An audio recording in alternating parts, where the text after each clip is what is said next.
አይዞካ አይዞክ ፍቅር ቀልድ አይደለም በሚቀልዱ ሰዎች ፈጣሪ ፍቅር ይዟቸው ያንገላታቸው አይዞክ ግን ያለው ልክ አንተ ለምን እኔ ጋር መጣፍ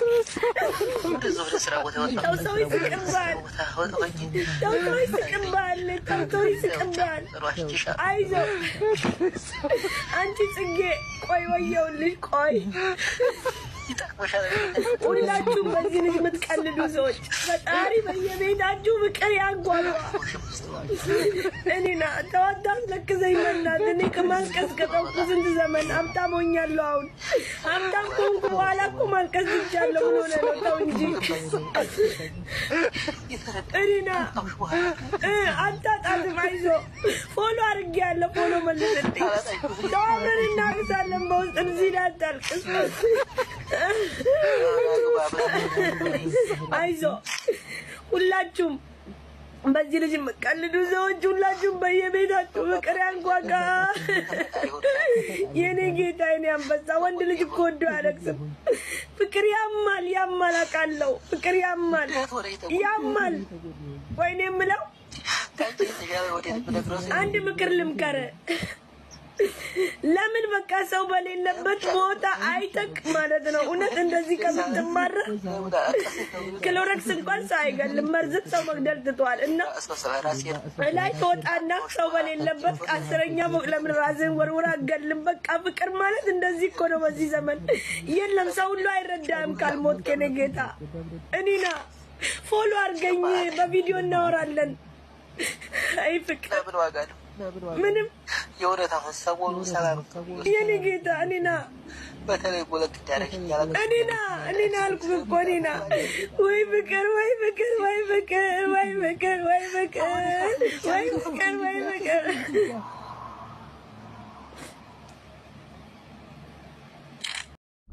dubartiin takka yeroo kasaaruu heddu kasaaraa isa duuba milkiin takka hin jirre kasaaruu yoo feetu waa lamaan kana gooti. dubartii haatiin if abbaan abaartee gosti abaare waa lamaan kana goonaan nyaatamtee dhumattee lafa galtee jirte jechuudha.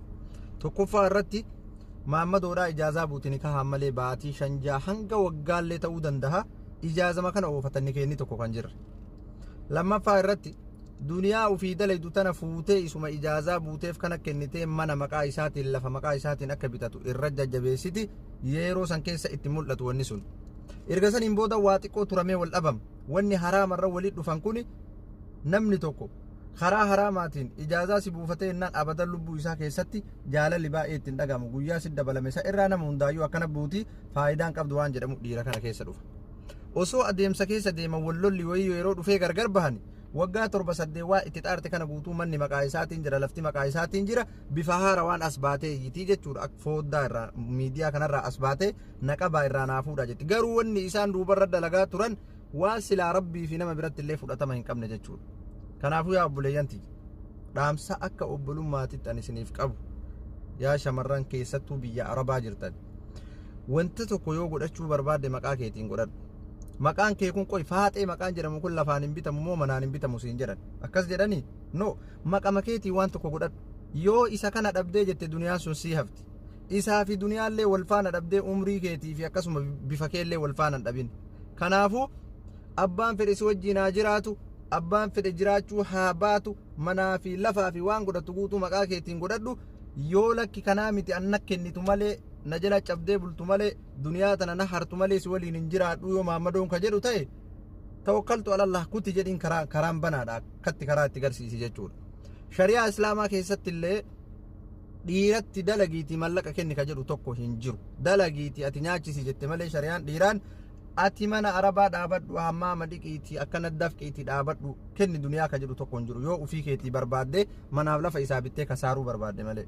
kanaafuu yeroon ammaa kun akkaan hamaadha waan ta'eef wanta guutuu waan ifaajee kee dalagattee itti ifaaje maqaa keetiin godhadhu. salaamu alaykum. dubartiin takka yeroo kasaaruu heddu kasaaraa isa duuba milkiin takka hin jirre kasaaruu yoo feetu waa lamaan kana gooti. dubartii haatiin if abbaan abaartee gosti abaare waa lamaan kana goonaan nyaatamtee dhumattee lafa galtee jirte jechuudha. tokkoffaa irratti maammadoodhaa ijaazaa buutini kahaan malee baatii shanjaa hanga waggaallee ta'uu danda'a. ijaazama kana oofatanni kenni tokko kan jirre. lammaffaa irratti duniyaa ufii dalaydu tana fuutee isuma ijaazaa buuteef kana kennitee mana maqaa isaatiin lafa maqaa isaatiin akka bitatu irra jajjabeessiti yeroo san keessa itti mul'atu wanni sun erga saniin booda waa xiqqoo turamee wal dhabam wanni haraamarra walitti dhufan kun namni tokko karaa haraamaatiin ijaazaa si buufatee innaan abadan lubbuu isaa keessatti jaalalli baay'ee ittiin dhagamu guyyaa si dabalame isa irraa nama hundaayyuu akkana buutii faayidaan qabdu waan jedhamu dhiira kana keessa dhufa osoo adeemsa keessa deeman wallolli wayii yeroo dhufee gargar bahani waggaa 7-8 waa itti xaarte kana guutuu manni maqaa isaatiin jira lafti maqaa isaatiin jira bifa haara waan as baatee yitii jechuudha akka fooddaa irraa miidiyaa kanarraa as baatee naqabaa irraa naafuudha jetti garuu wanni isaan duubarra dalagaa turan waan silaa rabbii fi nama biratti illee fudhatama hin qabne jechuudha kanaafuu yaa obboleeyyanti dhaamsa akka obbolummaatitti ani isiniif qabu yaa shamarran keessattuu biyya arabaa jirtan wanta tokko yoo godhachuu barbaadde maqaa keetiin godhadhu maqaan kee kun qoy faaxee maqaan jedhamu kun lafaan hin bitamu moo manaan hin bitamu siin jedhan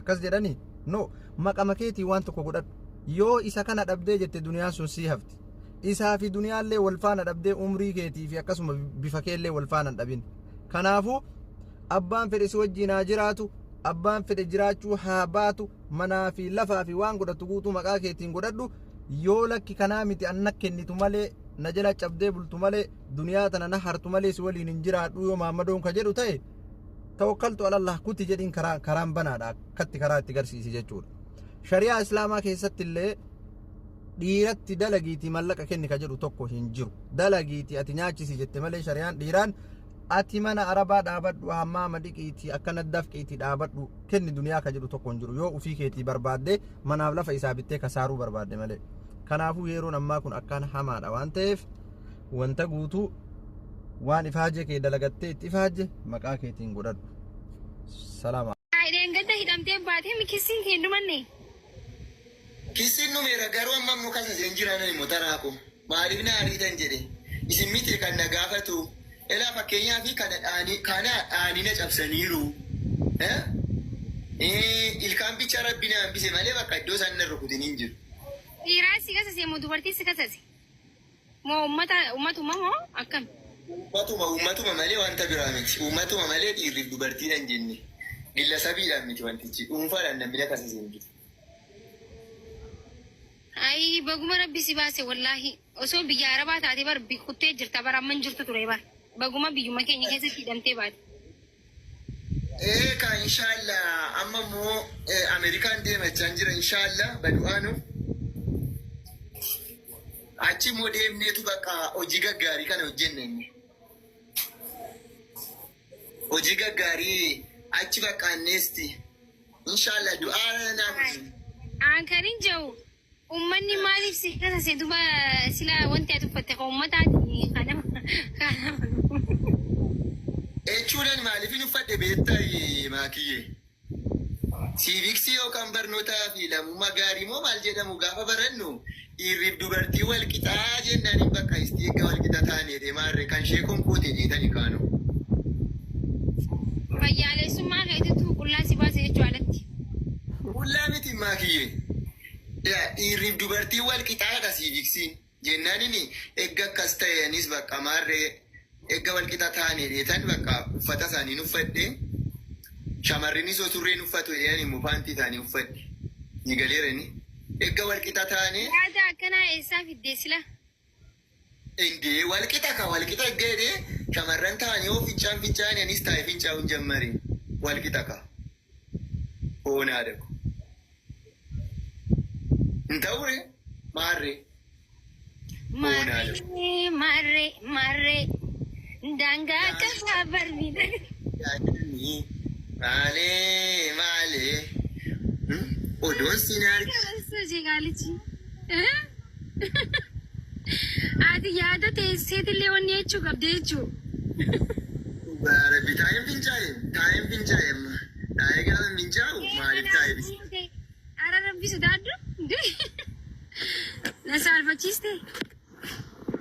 Ay miti kamaakiyye jechuun walqixxummaa kan jedhamu nuuf kabajamu. Dhiirriif dubartii walqixa ta'uu qabu. Si galeeranii dhiirri fakkeenyaaf dur jechuudha maakiyye waa tokko walii galla. Dur dhiirri kushiinaan galu kushiinaa galee waxiin hojjetu kolfa. Amma akka biyya dhaladheetti guddadheetti dhiirri kushiinaan galu dhiirri bukoo hin bukeessu. An bishaan naqeen beeku amma. Bishaan warra keenya bakkee qoraan naqeen beeku. No.